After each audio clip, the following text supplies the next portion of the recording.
here is the panel.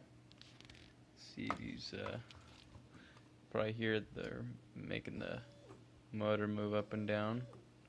This will actually, when I hit the power switch, you'll see it cut the power to our Arduino.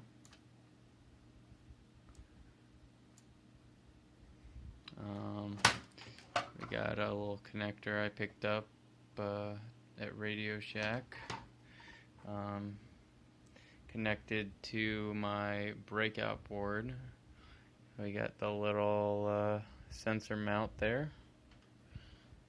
We get the wire harness all packaged up. So yeah, pretty much all that's left to do on this end is cleaning up this wire and solder some of that shit down. Yeah, it's looking good.